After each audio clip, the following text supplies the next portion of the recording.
कर्ण पूरे 12 वर्षों तक केवल पत्ते खाकर मैंने तपस्या की है, तब जाकर मुझे ज्ञान प्राप्त हुआ।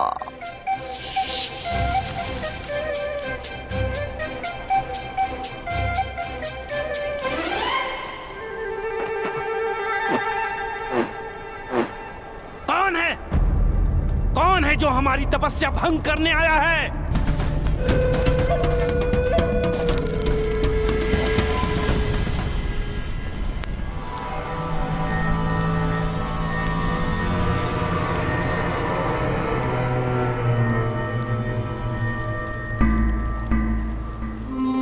कौन हो तुम?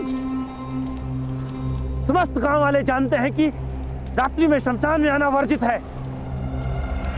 मैं यहाँ साधना कर रहा हूँ, जानते नहीं? मैं भी साधना करने आया हूँ। ताऊ कहते हैं पत्ते खाकर साधना करने से सारा ज्ञान प्राप्त हो जाता है, परंतु ये बहुत कड़वे हैं। मैं बिना पत्ते खाए साधना करूंगा, आधा ज्ञान तो प्राप्त होगा।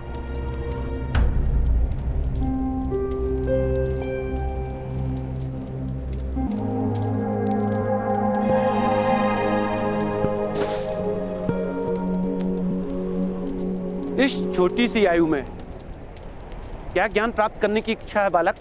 कस्तूरी मृग की नाभि से कस्तूरी निकालने का ज्ञान।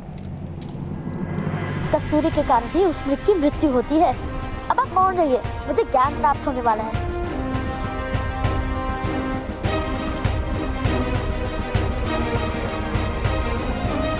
आओ पुत्र। आधी रात में तुम्हें कस्तूरी मृगों की चिंता क्यों है बालक?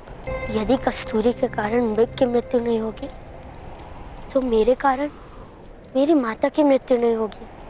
मेरी माता को भय है कि मेरे कारण उनकी मृत्यु होने वाली है, इसलिए वो मुझे प्रेम नहीं कर पाती।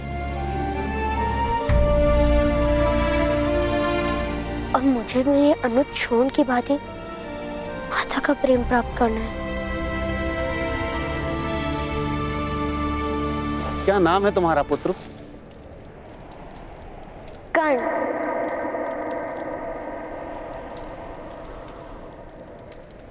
राधे कर्ण।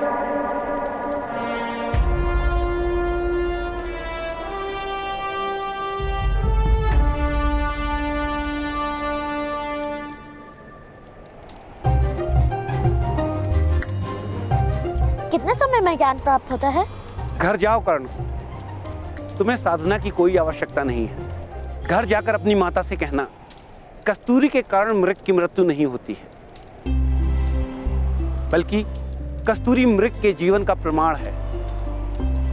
कस्तूरी की सुगंध और मृग का जीवन एक साथ ही समाप्त होता है।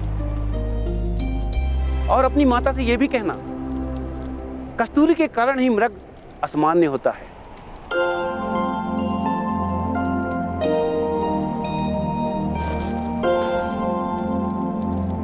आपको इतना ज्ञान कहाँ से प्राप्त हुआ? क्योंकि मैंने कस्तूरी मृग देखे हैं पुत्र, हिमालय के ऊंचे शिखरों पर।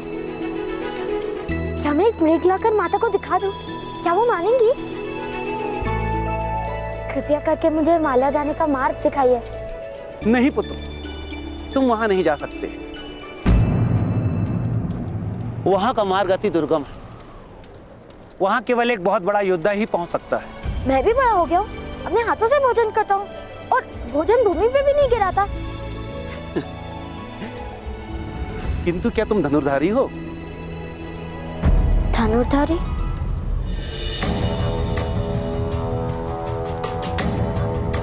धनुर्धारी क्या होता है? जिसके पास धनुष होता है। अगर मेरे पास धनुष होगा तो क्या मैं वहां पहुंच जाऊंगा? हाँ, किंतु धनुर्धारी बनने के लिए कड़ा परिश्रम करना पड़ता है। यदि मेरे परिश्रम से मुझे माता का प्रेम मिले तो कोई परिश्रम बड़ा नहीं। आपका धन्यवाद। आपके दिए गए ज्ञान से मैं धनुर्धारी बनकर माता के लिए कस्तूरी मृग अवश्य ले आऊंगा। तुम्हारी निर्भयता देखकर मुझे विश्वास हो गया है कि तुम अवश्य किसी ऊंचे क्षत्रिय वंश के पुत्र हो। तुम अवश्य धनुर्धारी बनोगे।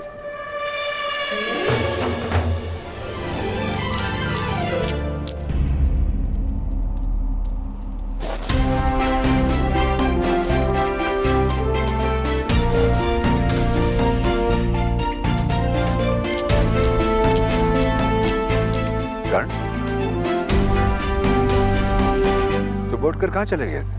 साधना करने गया था पिताश्री। मैं ज्ञान प्राप्त करके आया हूँ। अरे वाह वाह, क्या ज्ञान प्राप्त किया पुत्र? हाँ?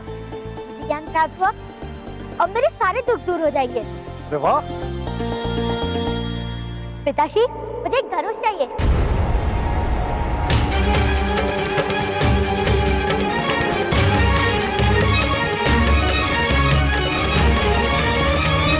तुम्हें धनुष का क्या काम पुत्र? धनुष पाकर मैं बहुत बड़ा धनुर्धारी बन जाऊंगा। उसके पश्चात मैं कस्तूरी मृग लाऊंगा।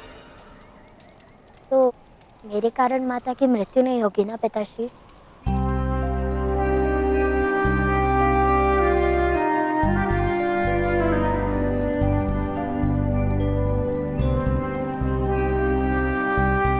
गणपुत्र, तुम्हारी माता का जीवन बहुत लंबा है।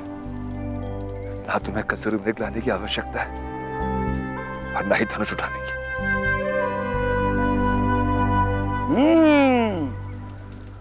तुम्हें ज्ञात है पुत्र कि धनुष क्या होता है?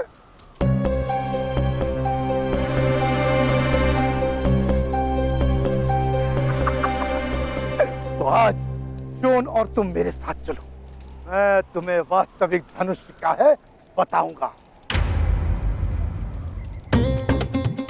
पास के गांव में मथुरा से धनुष आया है दर्शन हेतु। वहां बहुत सारे धनुर्धारी एकत्र होंगे और धनुर्विद्या की प्रतियोगिता भी होगी।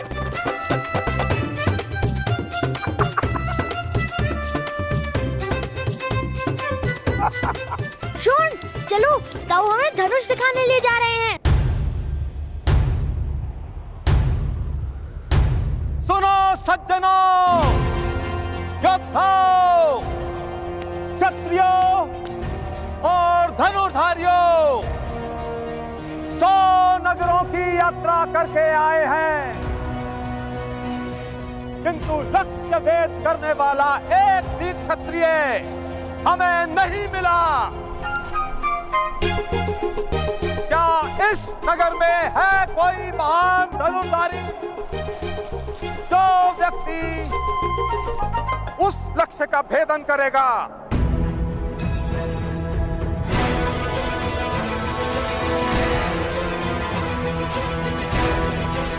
उसे धनुष फेंक दिया जाएगा।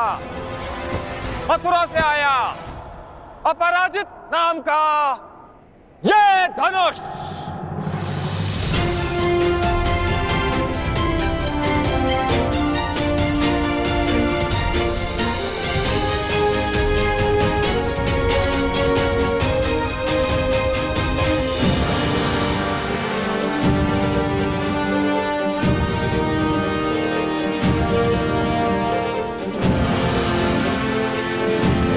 शोन, मुझे मेरा धनुष मिल गया। अब ये प्रतियोगिता तो मुझे ही जीतनी पड़ेगी।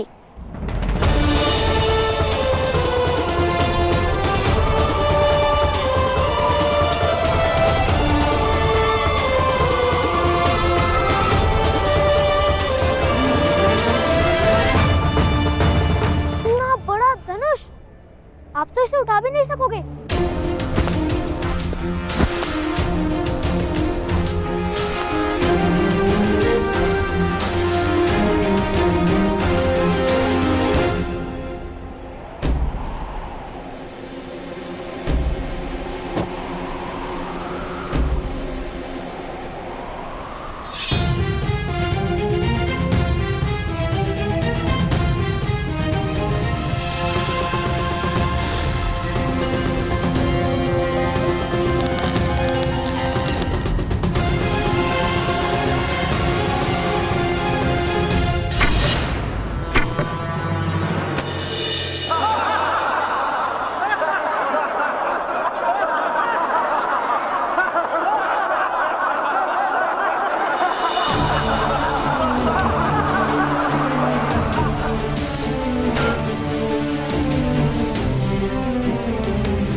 पवन की दिशा देखो, पवन की।